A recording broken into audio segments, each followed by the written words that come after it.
कुछ और भी टाइटल्स एमपी के पास है, जैसे टाइगर स्टेट ऑफ इंडिया भी कहा जाता है, हाँ। डायमंड स्टेट ऑफ इंडिया भी कहते हैं, सोया स्टेट भी कहते हैं। हाँ, हाँ। काफ़ी रिच है। एमपी को हार्ट ऑफ इंडिया कहा जाता है।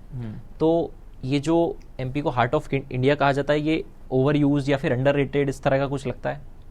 नहीं, मेरे को बहुत परफेक्ट लगता है, क्योंकि सबसे बड़ा रीज़न तो हम जोग्राफिकली लोकेटेड हैं, तो इसीलिए भी हमें हिंदुस्तान का दिल कहा जाता है। उसके बाद ये जो कल्चर्स वाली मैंने आपको बात कही ना, कि हमारे पास हर तरीके का कल्चर आपको मिल जाएगा, हमारे पास हर तरीके की हिस्टोरिकल डॉक्यूमेंट्स आपको मिल जाएंगे कि कौन कौन सी भाषाओं में एक टाइम पे यहाँ मीडिया पब्लिश किया जाता था या चीज़ें डॉक्यूमेंट की जाती थी, हिस्टोरिकल रिकॉर्ड्स डॉक्यूमेंट किए जाते थे। मल्टीपल भाषाएं थी, पर्शियन में हुआ है, मराठी में हुआ है, गुजराती में हुआ है, आपके पास हिंदी और संस्कृत के टेक्स्ट बुक्स तो हैं ही पुराने। तो इतनी सारी लैंग्वेजेस हैं, इतने सारे ट्रेडिशंस हैं, इतना बड़ा हेरिटेज है, इतनी बड़ी धरोहर हम आज लेके बैठे हैं। सबसे ज़्यादा जंगल एरिया हमारे पास है, जिस वजह से बहुत सारी वाइल्ड लाइफ है, तो फ्लोरा एंड फौना की बहुत बड़ी पॉपुलेशन और बहुत सारी वैरायटी है। इस वजह से भी हमें हार्ट ऑफ इंडिया कहा जाता है कि ज्योग्राफी के हिसाब से तो है ही, पर कल्चर और ट्रेडिशंस के हिसाब से भी हम बहुत ज़्यादा डाइवर्स और रिच हैं।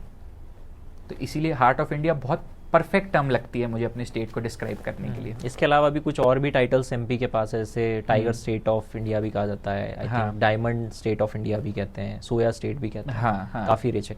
बट अगर आइडेंटिटी के हिसाब से अगर मैं बात करूँ तो एमपी की आइडेंटिटी क्या है?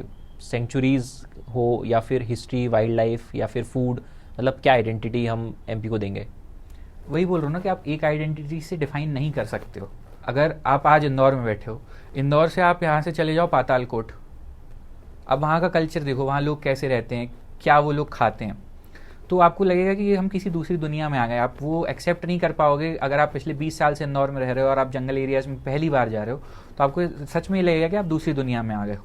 और वही कोई व्यक्ति जब जंगल या इस तरीके के इलाके से आके किसी शहर को देखेगा, एमपी के, कि भोपाल को देख ले, इंदौर को देख ले, वही जो झटका आज से 10 साल पहले मुझे इंदौर को पहली बार देख के लगा था कि भाई ये तो कुछ अलग ही नज़ारा है। जेन्युइनली वो बड़े शहर वाला जो सीन था ना, मेरे लिए इंदौर उस टाइम पे वो था। अब तो इतने साल हो गए इंदौर में रह के कि घर जैसा लगने लगा है। तो वो वाली चीज़ होगी, क्योंकि कल्चर इतना डाइवर्स है, तो आप नहीं कर पाओगे वो डिफाइन।